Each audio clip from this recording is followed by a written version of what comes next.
ಎರಡು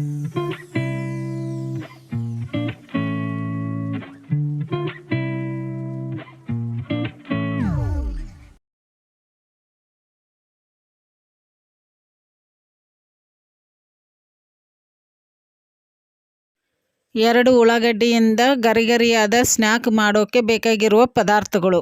ನಾನು ಒಂದು ಮೀಡಿಯಮ್ ಸೈಜ್ ಉಳ್ಳಾಗಡ್ಡಿ ತೊಗೊಂಡು ಕ್ಲೀನಾಗಿ ತೊಳೆದು ಸಿಪ್ಪೆ ತೆಗೆದು ಸಣ್ಣದಾಗಿ ಕಟ್ ಮಾಡಿ ಇಟ್ಕೊಂಡಿದ್ದೀನಿ. ಈ ಥರ ಸಣ್ಣದಾಗಿ ಕಟ್ ಮಾಡ್ಕೋಬೇಕು. ಒಂದು ಹಸಿಮೆಣಸಿನ್ಕಾಯಿ ತೊಗೊಂಡು ಕ್ಲೀನಾಗಿ ತೊಳೆದು ಈ ಥರ ಸಣ್ಣದಾಗಿ ಕಟ್ ಮಾಡಿ ಇಟ್ಕೊಂಡಿದ್ದೀನಿ. ಎರಡು ಮೀಡಿಯಮ್ ಸೈಜ್ ಉಳ್ಳಾಗಡ್ಡಿ ತೊಗೊಂಡಿದ್ದೀನಿ, ಸಿಪ್ಪೆ ತೆಗೆದು ಕ್ಲೀನಾಗಿ ತೊಳೆದು ಇಟ್ಕೊಂಡಿದ್ದೀನಿ. ಒಂದು ಮೀಡಿಯಮ್ ಸೈಜು ಟೊಮೊಟೊ ತೊಗೊಂಡು ಕ್ಲೀನಾಗಿ ತೊಳೆದು ಸಣ್ಣದಾಗಿ ಕಟ್ ಮಾಡಿ ಇಟ್ಕೊಂಡಿದ್ದೀನಿ. ಎರಡು ಮೀಡಿಯಮ್ ಸೈಜು ಆಲೂಗಡ್ಡೆ ತೊಗೊಂಡು ಕುದಿಸಿ ಸಿಪ್ಪೆ ತೆಗೆದು ಸಣ್ಣದಾಗಿ ಕಟ್ ಮಾಡಿ ಇಟ್ಕೊಂಡಿದ್ದೀನಿ. ಈ ಥರ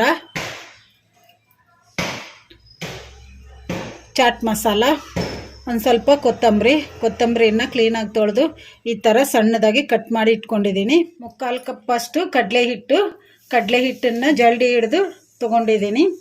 ಅಕ್ಕಿ ಹಿಟ್ಟು, ಅರಿಶಿನ ಪುಡಿ, ಖಾರ ಪುಡಿ, ಕರಿಮೆಣಸಿನ ಪುಡಿ, ಗರಂ ಮಸಾಲ, ಜೀರಿಗೆ ಪೌಡ್ರು, ಉಪ್ಪು, ಅಲ್ಲ ಬೆಳ್ಳುಳ್ಳಿ ಪೇಸ್ಟ್, ಎಣ್ಣೆ.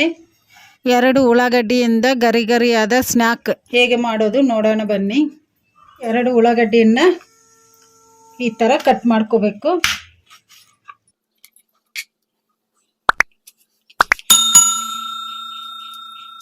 ಈ ಥರ ತುದಿನ ತೆಗೆದಿಟ್ಕೋಬೇಕು.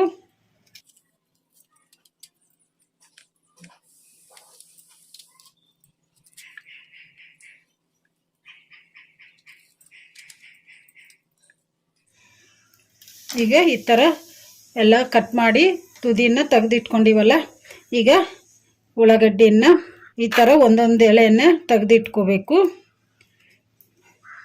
ಈ ಚಾಟಿಗೆ ಮೀಡಿಯಮ್ ಸೈಜ್ ಉಳ್ಳಾಗಡ್ಡಿನೇ ತಗೋಬೇಕು.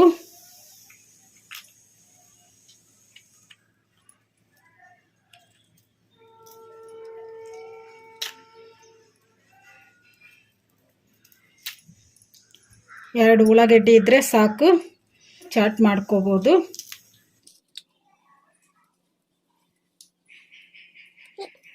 ಈ ಥರ ಎಲ್ಲ ಉಳ್ಳಾಗಡ್ಡಿಯನ್ನು ಎಳೆಯಾಗಿ ಬಿಡಿಸಿಟ್ಕೊಂಡ್ಬಿಡೋಣ.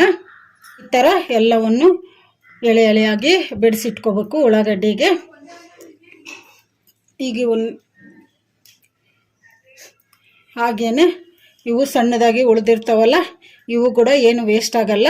ಇದೇ ಚಾಟಿಗೆ ಕಟ್ ಮಾಡಿ ಹಾಕ್ಕೋಬೋದು. ಈಗ ಇವನ್ನ ಒಂದು ಸೈಡಿಗೆ ಇಟ್ಕೊಂಡ್ಬಿಡೋಣ. ಪಾತ್ರೆ ತೊಗೊಂಡಿದ್ದೀನಿ. ಈಗ ಈ ಪಾತ್ರೆಗೆ ಕಡಲೆ ಹಿಟ್ಟು ಹಾಕೋಣ. 1-2 ಸ್ಪೂನಷ್ಟು ಅಕ್ಕಿ ಹಿಟ್ಟು ಹಾಕೋಣ. 2 ಸ್ಪೂನು ಅಕ್ಕಿ ಹಿಟ್ಟು ಹಾಕ್ಕೊಂಡಿವಲ್ಲ, ಈಗ ಇದಕ್ಕೆ 1/4 ಸ್ಪೂನಷ್ಟು ಖಾರ ಪುಡಿ ಹಾಕೋಣ. 1/4 ಸ್ಪೂನಷ್ಟು ಅರಿಶಿನ ಪುಡಿ ಹಾಕೋಣ. 1/4 ಸ್ಪೂನಷ್ಟು ಅಲ್ಲ ಬೆಳ್ಳುಳ್ಳಿ ಪೇಸ್ಟ್ ಹಾಕೋಣ. 1/4 ಸ್ಪೂನು ಗರಂ ಮಸಾಲ ಹಾಕೋಣ. ರುಚಿಗೆ ಎಷ್ಟು ಬೇಕಷ್ಟು ಉಪ್ಪು ಹಾಕೋಣ. ಸ್ಪೂನಿಂದ ಚೆನ್ನಾಗಿ ಕಲಿಸ್ಕೊಂಬಿಡೋಣ. ಇದಕ್ಕೇನು ಸೋಡಾ ಪುಡಿ ಹಾಕೋದೇನು ಬೇಡ, ಕಲಿಸ್ಕೊಂಬಿಟ್ಟಿವಲ್ಲ. ಈಗ ಇದಕ್ಕೆ ಈಗ ನೀರು ಹಾಕ್ಕೊಂಬಿಡೋಣ.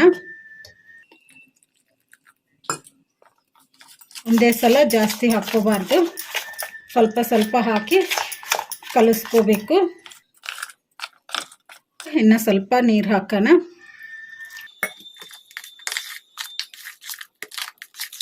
ಚೆನ್ನಾಗಿ ಕಲಿಸ್ಕೋಬೇಕು, ಹಿಟ್ಟಲ್ಲೇ ಗಂಟುಗಳೇ ಇರಲಾರ್ದಂಗೆ.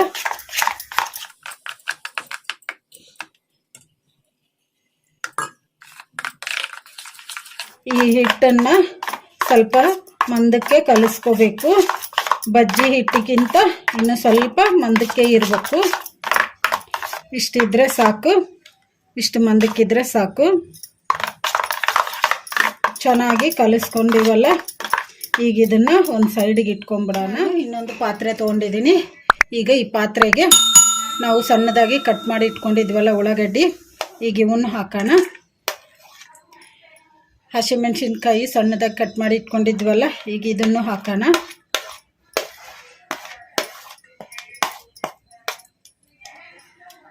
ಟೊಮಟೊ ಹಾಕೋಣ,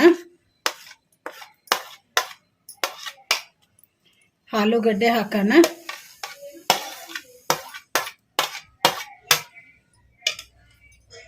ಕೊತ್ತಂಬರಿ ಹಾಕೋಣ, 1/4 ಸ್ಪೂನಷ್ಟು ಕರಿಮೆಣಸಿನ ಪುಡಿ ಹಾಕೋಣ, 1/4 ಸ್ಪೂನಷ್ಟು ಜೀರಿಗೆ ಪೌಡ್ರ್ ಹಾಕೋಣ, ಅರ್ಧ ಸ್ಪೂನು ಚಾಟ್ ಮಸಾಲ ಹಾಕೋಣ, ರುಚಿಗೆ ಎಷ್ಟು ಬೇಕಷ್ಟು ಉಪ್ಪು ಹಾಕೋಣ, ಕಲಿಸ್ಕೊಂಬಿಡೋಣ.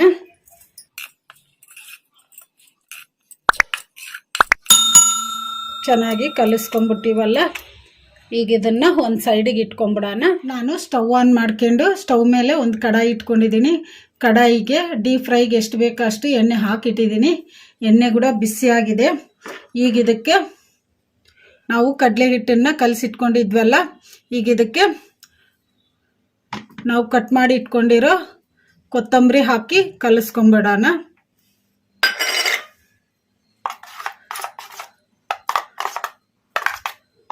ಈ ಥರ ಚೆನ್ನಾಗಿ ಕಲಿಸ್ಕೊಂಡಿವಲ್ಲ, ಈ ಕಡಲೆ ಹಿಟ್ಟಲ್ಲಿ ನಾವು ರೆಡಿ ಮಾಡಿ ಇಟ್ಕೊಂಡಿದ್ವಲ್ಲ ಉಳ್ಳಾಗಡ್ಡಿ, ಈ ಥರ ಕಡಲೆ ಹಿಟ್ಟಲ್ಲಿ ಡಿಪ್ ಮಾಡಿ ಎಣ್ಣೆಗೆ ಹಾಕಿ ಫ್ರೈ ಮಾಡ್ಕೊಂಬಿಡೋಣ.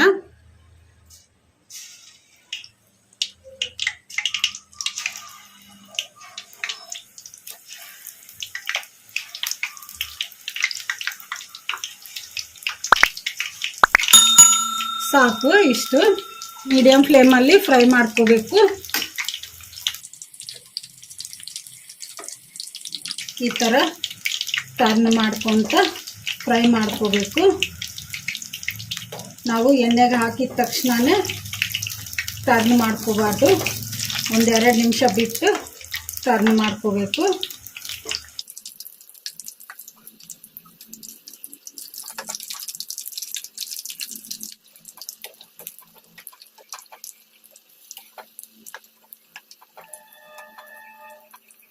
ಚೆನ್ನಾಗಿ ಫ್ರೈ ಆಗಿದಾವಲ್ಲ, ಈಗ ಇವನ್ನ ಒಂದು ಪ್ಲೇಟಿಗೆ ತಕ್ಕೊಂಬಿಡೋಣ.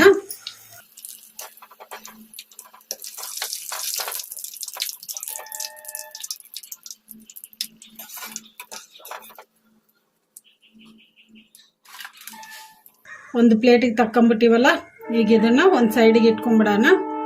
ಇದೇ ಥರನೇ ಇನ್ನು ಉಳಿದಿರೋ ಉಳ್ಳಾಗಡ್ಡಿಯನ್ನು ಎಣ್ಣೆಗೆ ಫ್ರೈ ಮಾಡ್ಕೊಂಬಿಡೋಣ, ಕಡಲೆ ಹಿಟ್ಟಲ್ಲಿ ಡಿಪ್ ಮಾಡಿಕೊಂಡು.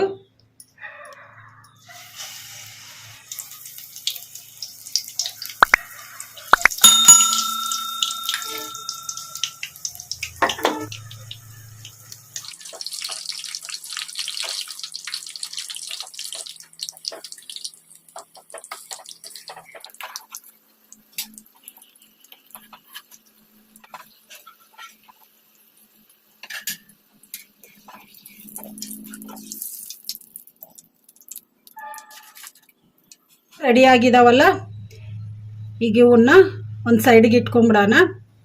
ನಾನು ಒಂದು ಪ್ಲೇಟ್ ತೊಗೊಂಡಿದ್ದೀನಿ.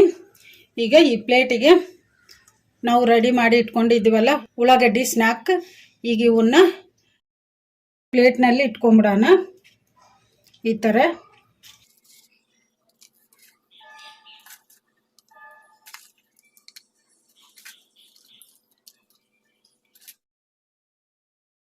ಪ್ಲೇಟಲ್ಲಿ ಇಟ್ಕೊಂಡ್ಬಿಟ್ಟಿವಲ್ಲ, ಈಗ ಇದಕ್ಕೆ ನಾವು ರೆಡಿ ಮಾಡಿ ಇಟ್ಕೊಂಡಿದ್ವಲ್ಲ ಆಲೂಗಡ್ಡೆ, ಟೊಮೊಟೊ, ಉಳ್ಳಾಗಡ್ಡಿ ಎಲ್ಲ ಹಾಕಿ ಈಗ ಇದನ್ನು ಈ ಉಳ್ಳಾಗಡ್ಡಿ ಸ್ನ್ಯಾಕಿಗೆ ಸ್ಟಫ್ ಮಾಡ್ಕೊಂಬಿಡೋಣ.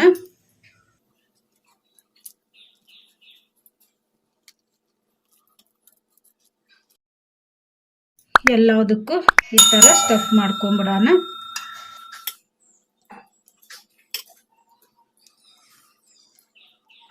ಬಿಸಿ ಬಿಸಿ ಇರೋವಾಗಲೇ ಈ ಥರ ಸ್ಟಫ್ ಮಾಡ್ಕೊಂಡು ತಿಂದರೆ ತುಂಬ ಟೇಸ್ಟಿಯಾಗಿರ್ತವೆ.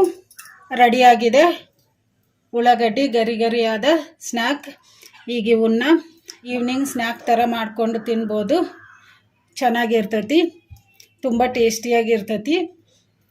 ಮನೆಯಲ್ಲಿ ಎಲ್ಲರೂ ಇಷ್ಟಪಡ್ತಾರೆ, ಮಕ್ಕಳಂತೂ ಇನ್ನೂ ಇಷ್ಟಪಟ್ಟು ತಿಂತಾರೆ. ನೀವು ಟ್ರೈ ಮಾಡಿ. ಈ ವಿಡಿಯೋ ನಿಮಗೆ ಇಷ್ಟ ಆದರೆ ನನ್ನ ಚಾನಲನ್ನು ಸಬ್ಸ್ಕ್ರೈಬ್ ಮಾಡಿ, ಲೈಕ್ ಮಾಡಿ, ಶೇರ್ ಮಾಡಿ, ಕಮೆಂಟ್ ಮಾಡಿ. ಸಬ್ಸ್ಕ್ರೈಬ್ ಬಟನ್ ಪಕ್ಕ ಬೆಲ್ ಬಟನ್ ಇರುತ್ತೆ, ಅದನ್ನು ಪ್ರೆಸ್ ಮಾಡಿ. ನಾನು ಯಾವುದೇ ಒಂದು ಕುಕ್ಕಿಂಗ್ ಹೊಸ ವಿಡಿಯೋ ಮಾಡಿದರೂ ನಿಮಗೆ ನೋಟಿಫಿಕೇಷನ್ ಬರುತ್ತೆ. Thank you for watching.